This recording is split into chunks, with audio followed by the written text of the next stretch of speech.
नमस्कार बच्चों, कक्षा 11 चित्रकला विषय की बात कर रहे हैं अपन। विषय है चित्रकला। देखो, अपन ने फर्स्ट चैप्टर आपके सिलेबस में से पढ़ा, कला व कला के विभिन्न स्वरूप पढ़ा। फर्स्ट चैप्टर था वो। सेकंड चैप्टर अपन ने पढ़ा चित्रकला के मूल आधार, जिसमें अपन ने तत्व वगैरह सब कुछ पढ़ा है। थर्ड चैप्टर में अपन ने चित्रण माध्यम एवं तकनीक पढ़ा। मतलब अपने 3 चैप्टर लगभग कंप्लीट हो गए हैं। 3 चैप्टर अपने कंप्लीट हो गए। इसमें कला व कला के विभिन्न स्वरूप था, ठीक है। और इसके दूसरे के अंदर था इसके चित्रकला के मूल आधार। तीसरे चैप्टर में था अपने पास में चित्रण माध्यम एवं तकनीक।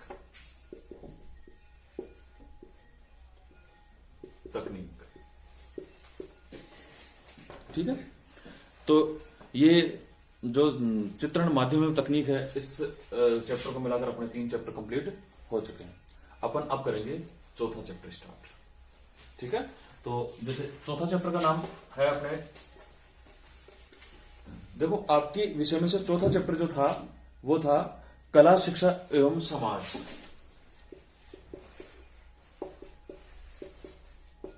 कला, शिक्षा और समाज। कला, शिक्षा और समाज, ये चैप्टर था अपना 4 नंबर। लेकिन अपने सिलेबस में से अभी कुछ चैप्टर हटाए गए हैं, तो चौथा चैप्टर अपना हटा दिया गया है, ठीक है।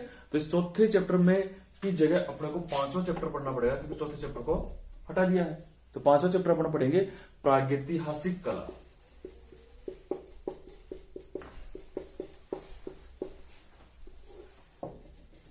देखो, कला आपके चैप्टर का नाम है कला। कई जगह आपको मिलेगा काल, प्रागैतिहासिक काल, लेकिन अपन पढ़ेंगे प्रागैतिहासिक कला।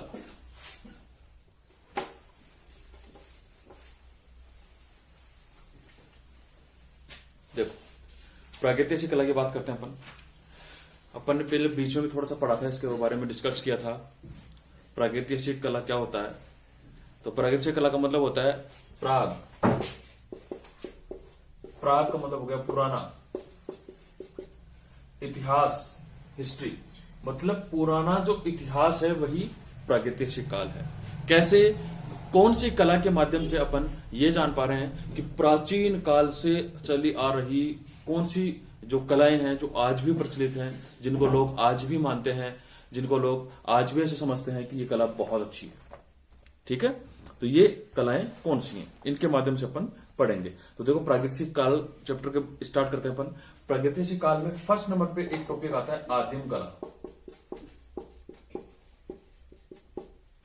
आदिम कला, तो अपन फर्स्ट पढ़ रहे थे इसमें आदिम कला। देखो, आदिम कला का मतलब क्या हुआ?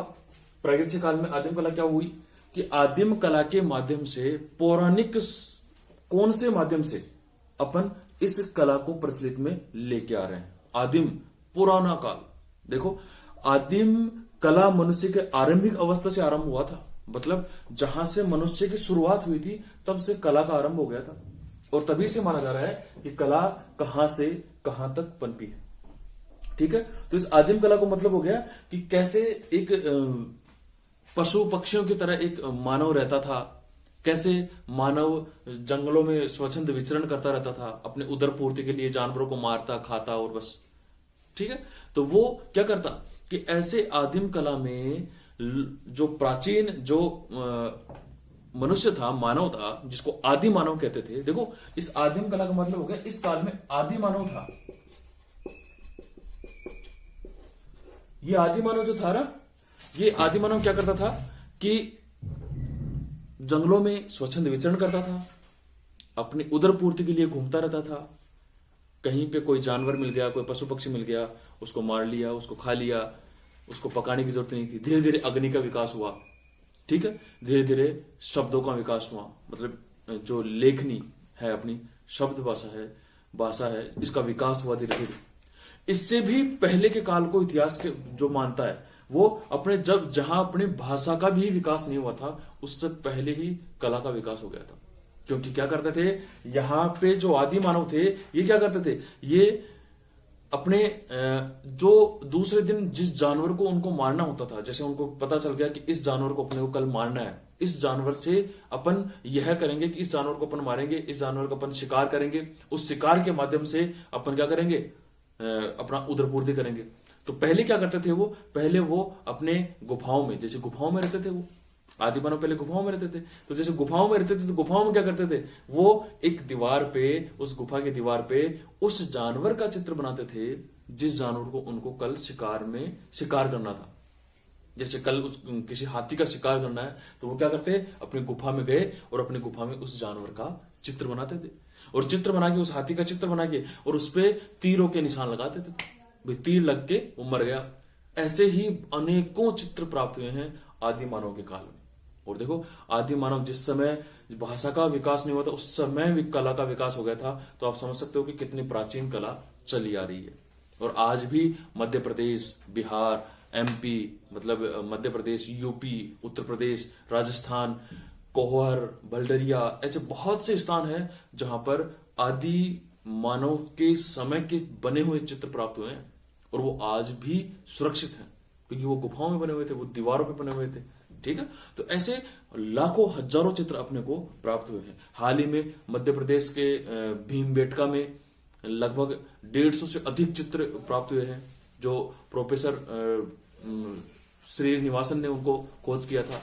ऐसे अपन बहुत से खोज करेंगे, बहुत से जानकारी प्राप्त करेंगे, जिसके माध्यम से अपन इस प्रागैतिहासिक काल की डिटेल पढ़ेंगे। तो अपन बात करते हैं प्रागैतिहासिक काल की। देखो, भीमबेटका की मैं जो बात बता रहा था आपको, सिंघनपुर, भीमबेटका के चित्र जो भी हैं, भीमबेटका के जो भी चित्र हैं वो हाल ही में प्राप्त हुए हैं। ठीक है, और उन चित्रों के माध्यम से ही पता लगा गया कि रियल में कितने पुराने ये चित्र हैं। तो देखो, प्रागैतिहासिक काल जो है उसको 3 भागों में बांटा गया है। एक पुरापाषाण काल,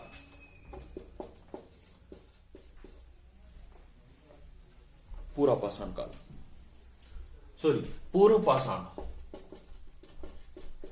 पूर्वपाषाण काल पहला था, पूर्वपाषाण काल। दूसरा है मध्यपाषाण काल, मध्यपाषाण काल। ठीक है, और तीसरा है अपने उत्तरपाषाण काल, उत्तरपाषाण काल। मतलब ये 3 ऐसे युग हैं, ये काल हैं जो प्रागैतिहासिक काल को विभाजित इनमें किया गया है। ठीक है, पुरापाषाण काल का समय है लगभग 30,000 ईसा पूर्व से 30,000 ईसा पूर्व से 25,000 ईसा पूर्व, 30,000 ईसा पूर्व से 25,000 ईसा पूर्व। मध्यपाषाण काल का समय है 25,000, मध्यकाल 25,000 से 20,000, सॉरी 10,000। मध्य पाषाण काल का है 20,000 से 10,000, और फिर उत्तरपाषाण काल का है 10,000 से 5,000। मतलब इनको समय में विभाजित किया गया है। 25,000 वर्ष, 25,000 ईसा पूर्व से पहले के चित्र को पूर्वपाषाण काल कहा गया है। 25,000 ईसा पूर्व से पहले के चित्रों को मध्यपाषाण काल कहा गया है, और 10,000 ईसा पूर्व से पहले के उत्तरपाषाण काल कहा गया। मतलब इनको इनमें डिवाइड किया गया है। ऐसे जो प्रागैतिहासिक काल है उसको विभाजित किया गया है।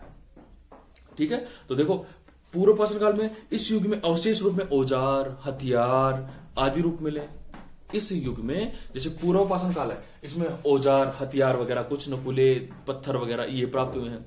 बल्कि मध्यपाषाण काल में आदि मानव मनुष्य के समान थोड़ा सा सक्षम हो गया था, और उसने क्या किया, अच्छे से अपने शिकार को तीरों से इनसे करने लग गया था।